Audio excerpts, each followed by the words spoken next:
Al dirigente de la UGT y del Frente Unitario de Trabajadores, el ingeniero José Villavicencio. Ingeniero Villavicencio, muy buenos días. Van llegando momentos de decisión, de toma de posiciones con respecto a la segunda vuelta electoral. Quisiéramos saber qué es lo que está pasando en las organizaciones sindicales. ¿Hay un nivel de debate o hay ya posiciones definidas? Gracias, buenos días. Un gusto poderles saludar a nombre de nuestra central sindical y a nombre del Frente Unitario. Sin duda, los distintos sectores políticos, sociales, están en debate, en análisis sobre el tema de qué postura tomar en la segunda vuelta frente a los candidatos finalistas de la señora González y el señor Noboa. El Frente Unitario ha hecho lo mismo, ha iniciado un debate sobre qué postura tomar, y obviamente en estos días, a más tardar el próximo miércoles, ya dará un pronunciamiento oficial como FUD, porque ya hay posturas decididas de cada central sindical, pero obviamente necesitamos que exista una resolución unánime en el Frente Unitario de Trabajadores. Digo esto porque obviamente nuestra central sindical UGT ha tomado ya la resolución de llamar a su militancia, a sus organizaciones a votar nulo, porque ninguno de los dos candidatos representan las aspiraciones de los trabajadores de que por años hemos venido luchando, hemos venido peleando. Creo que en la anterior elección el FUD, la UGT, tomó esa misma decisión y no nos equivocamos. Se está yendo uno de los peores gobiernos que ha tenido la historia de nuestro país, y dijimos claramente que ni la corrupción ni el banquero nos representaba, y hoy va en la misma línea. Déjenos volver, no podemos dejarle volver a un gobierno que le hizo tanto daño a los trabajadores. Y segundo, tenemos el hijo de papi que el pueblo ecuatoriano conoce, que en las principales empresas de su padre, en el tema de las bananeras y otras, existe la peor explotación para los trabajadores. Entonces, obviamente esto nos hace que tomemos la postura de llamar a votar el nulo desde nuestra central sindical UGT. A ver, no lo entendí muy claramente. ¿Se ha tomado ya una decisión de ir por el nulo o se va a decidir en los próximos días? Le decía que la UGT ya tomó su decisión. Ya, y esa decisión la ha puesto al debate al interno del FUD, porque obviamente en el FUD existen 6 organizaciones. La decisión de la UGT se la ha puesto al debate con la decisión de otras centrales sindicales, y entonces las otras 5 centrales sindicales han planteado obviamente una semana para poder discutir al interno y tomar una resolución como Frente Unitario. Obviamente hay posiciones de que se deje, que no se tome ninguna postura. Hay otras posiciones de llamar a votar nulo en el caso de la UNE como la UGT. Entonces, obviamente, ya como FUD, en los próximos días daremos a conocer cuál es la decisión como tal. Efectivamente, con todo lo que se ha dado en Ecuador, es difícil pensar que los sindicatos ecuatorianos vayan a apoyar al señor Daniel Noboa y lo que él representa. Y en cuanto al correísmo, tendencia con la que sí tuvieron coincidencias en el pasado, pero finalmente fueron muy maltratados, han quedado heridas de lo que le escuchamos a usted, por lo menos de parte de la UGTE y posiblemente de la UNE. Ninguna de las dos candidaturas es convincente. ¿Cuáles serían las razones, si puede delinearlas, tanto de el señor Noboa como de la candidata González? Obviamente, mire, el correísmo para los trabajadores y para el país significó actos de corrupción, represión a los trabajadores, a las organizaciones sociales. En el tema de la corrupción, obviamente los sobreprecios en los hospitales. En el 2011 hay que recordar al país el famoso 813, que mandó a la desocupación a miles, a cientos de trabajadores con la famosa compra de renuncias voluntarias obligatorias. En el 2015 el primer golpe que le dio el IES fue el correísmo, con sus 100 alzamanos en la asamblea, a eliminar el 40% de las pensiones jubilares, y que hoy el IES está en condiciones complicadas. Obviamente porque en esos años que estuvo vigente y el Estado no entregó el 40%, el IES perdió alrededor de 9,000 millones de dólares. En el mismo 2015 nos quitaron a los trabajadores el 1% del fondo de cesantía. No nos olvidemos que también se aprobaron las enmiendas que después, por pelea y lucha de los trabajadores, logramos que se deroguen a través de la Corte Constitucional, enmiendas que buscaban eliminar la organización y la contratación colectiva en el sector público. Tenemos el decreto 1701 que ya dijo en el 2009 de que los derechos de los trabajadores eran privilegios. Y entonces, evidentemente, que estas, entre otras cosas, como congelar el salario básico para la jubilación, hoy tenemos el cálculo para la jubilación de los trabajadores y, por cierto, de los servidores públicos también, que están regidos bajo la LOCE, con el salario básico de $354 del salario del 2015. ¿Obra de quién? Del correísmo.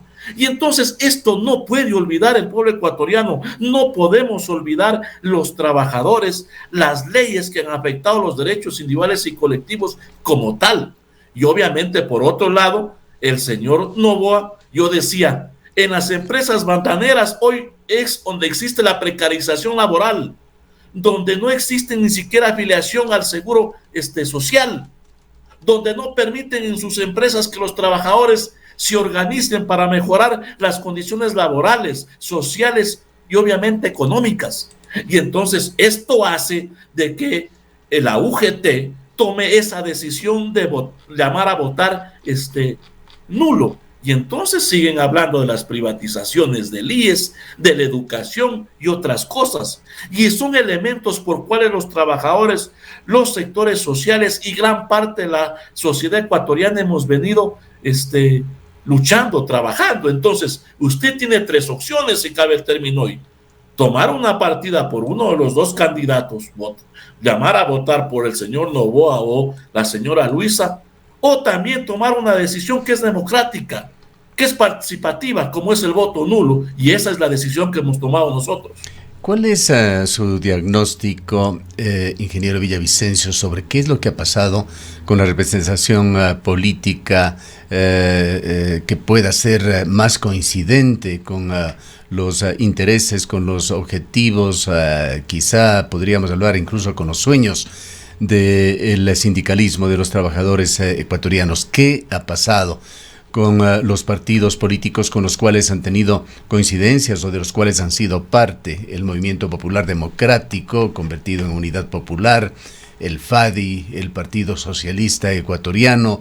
Todas estas representaciones prácticamente han desaparecido del panorama político nacional. Quizá entre los principales supervivientes está el Partido Socialista Ecuatoriano, con una gigantesca división, además que existen más de uno, que no se entiende exactamente quiénes los dirigen ni hacia dónde apuntan, o está Unidad Popular, quizá algo más dinámico, pero convertido hoy en día en un apéndice de proyectos de terceros.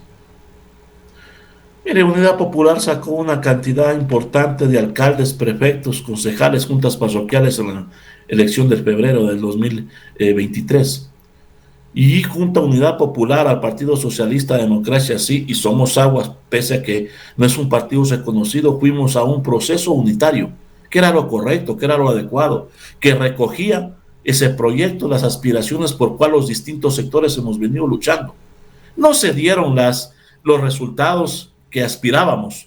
Obviamente hubieron errores. Traduzcamos esto en éxito o fracaso político. ¿Cuántos asambleístas de la línea, tendríamos que decir, aspiran a tener ustedes? Bueno, tenemos 3 asambleístas de este proyecto que le acabo de mencionar, que es el asambleísta Arturo Ucha de la provincia de Cotopaxi, está el candidato que llegó a la asamblea por este proyecto de la provincia del Oro y la provincia de Los Ríos. Como yo decía, no es lo que esperábamos, pero se cometieron algunos errores. Había una gran expectativa en el tema del debate, en el tema de las propuestas, y obviamente la gente tomó otra decisión que nosotros respetamos y que de pronto no compartimos.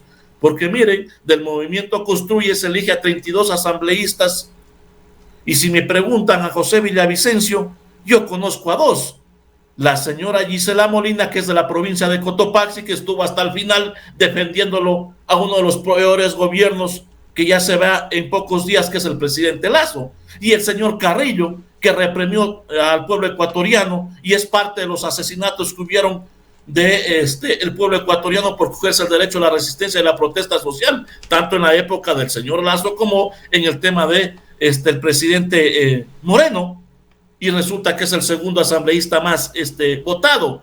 ¿Y el resto quiénes son? Entonces habrá que esperar que se posesionen para ver qué postura tienen, porque apenas usted conoce, se dieron los resultados, ya también hay división, peleas en el famoso movimiento Construye, que por cierto, la dueña es la señora Romo, también responsable de la represión del pueblo ecuatoriano, de los trabajadores. Entonces, aspiramos los trabajadores que la asamblea mejore en esas condiciones. Habrá que ver y habrá que trabajar obviamente con nuestros 3 asambleístas y con otros asambleístas que estén predispuestos a legislar y a fiscalizar y no que sigan en esa misma línea de la asamblea destituida. Entonces obviamente la situación es crítica, es sencilla. Nosotros dijimos y lo ratificamos, en 1 año y medio se puede hacer mucho. Pero si la asamblea no cambia de visión, de perspectiva, de dedicarse a legislar, a fiscalizar, y el gobierno obviamente a resolver los problemas sociales del país, porque la deuda social se sigue incrementando, la situación no va a cambiar. Y si usted ve, no hay una política clara de los 2 candidatos finalistas para resolver el problema de esa deuda social que tiene que ver con educación, con salud, con empleo y sobre todo hoy con seguridad. Con seguridad, que es lo que más necesita el pueblo ecuatoriano. Y lamentablemente este gobierno no ha sido capaz de garantizar ni siquiera seguridad en nuestro país. Y entonces ahora resulta de que en todas las ciudades siguen habiendo los asesinatos, siguen habiendo los cochebombas, y la respuesta del gobierno es declarar estado de excepción y decir de que es un ataque de las bandas porque están resentidas del control de las cárceles. Es la respuesta del gobierno. Ahora, ¿cómo interpreta usted, ingeniero Villavicencio, esa especie de rechazo que se ha dado a la izquierda expresada en las urnas, con reflejos que tiene también en otros países del mundo? Vayamos a Chile. Allí está el gobierno de Boric, al momento dominado en el ambiente político por la ultraderecha chilena, dando los lineamientos para construir una nueva constitución. Se ha dado en esta semana.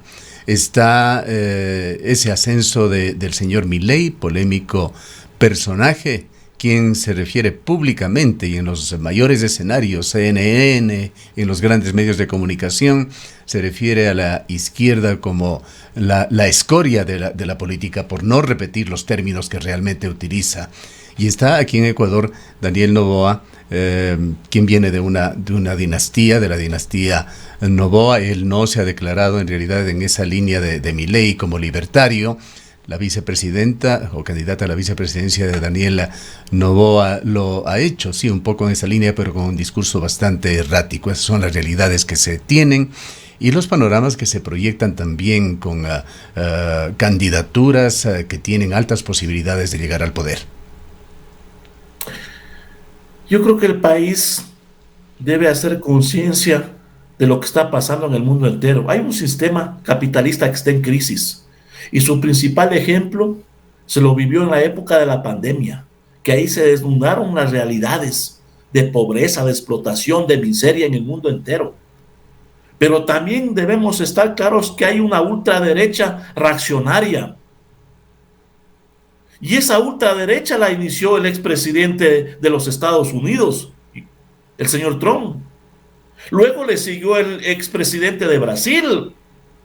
Y hoy tenemos obviamente también en Argentina, que es terrible.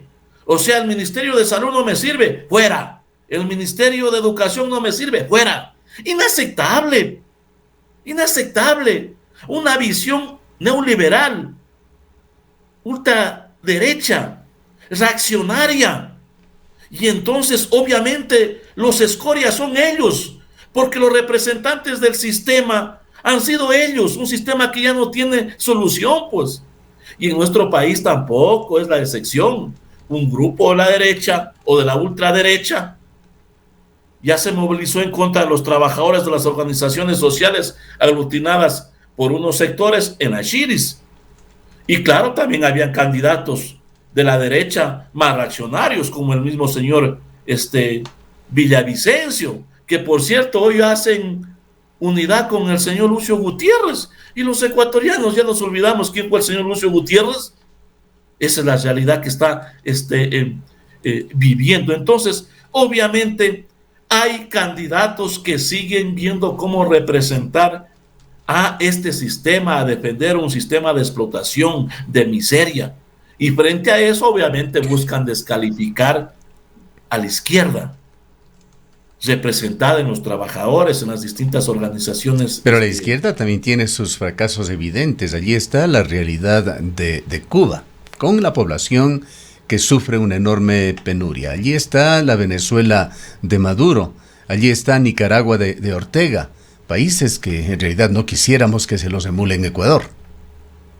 Mire, el problema es de que se cogieron el nombre de gobiernos de izquierda, del socialismo, hoy le pusieron subtítulos, si cabe el término, la revolución ciudadana. Cuando nosotros hemos dicho de que Cuba primero no es un país socialista. Venezuela, hay quien dirige en los hechos, son los militares. Son ellos quienes tienen todos los contratos de las empresas públicas y los sobreprecios. Y son quienes en una gran parte lo sostienen al gobierno, porque usted sabe de que quien sostienen a los gobiernos son los militares, ni siquiera es la policía, porque la policía no da golpes de Estado, sino los militares. Y entonces obviamente aquí también la revolución ciudadana, la revolución del siglo XXI, ¿qué significó? Desempleo, represión, autoritarismo. Eso significó. Entonces, obviamente han usado a la izquierda para hacerse notar, entre comillas, que son gobiernos de izquierda, cuando en la práctica, en los hechos, han sido más capitalistas que los mismos hoy personajes que acabo de nombrar. Y entonces es terrible lo que está pasando en Argentina. Ojalá los argentinos reflexionen y cuando ya vayan a las elecciones definitivas no elijan a ese personaje. Bien, el tiempo se nos agota, lamentablemente, ingeniero Villavicencio. Quisiera dejarle en una última intervención. Le entendemos de todo lo que hemos conversado, de que gane quien gane en Ecuador el próximo gobierno, los sindicatos, los sectores de izquierda van a estar en oposición. Mire, nosotros, más allá de estar en oposición, es una resolución que hemos tomado que es correcta, que es adecuada, que es parte del proceso democrático en una lucha electoral. Y obviamente nosotros vamos a continuar defendiendo los derechos de los trabajadores, defendiendo el seguro social, defendiendo obviamente y exigiendo que se cumplan las necesidades de los ecuatorianos. Esa decisión correcta que la tomamos en la anterior elección, en la segunda vuelta, de también llamar a votar nulo, no nos equivocamos. La historia nos vuelve a dar la razón, porque eligieron, sí, lo respetamos, el pueblo ecuatoriano, a un gobierno que ha sido uno de los peores gobiernos que se va en los próximos días y que no ha resuelto el problema del país. Y frente a estos dos candidatos finalistas, que obviamente conocemos su historia, porque obviamente de dónde vienen y a quién han servido y cómo han actuado frente a los trabajadores, hace de que tomemos esta decisión y nosotros vamos a continuar en la lucha porque se respeten y se mejoren las condiciones de vida. Gracias. Tenemos la obligación, con esto termino, de exigir a la próxima asamblea que discute el Código del Trabajo, el tema de lamentablemente se nos y otras reformas que se quiere el país. Sí. Queremos agradecerle mucho por su presencia. Gracias.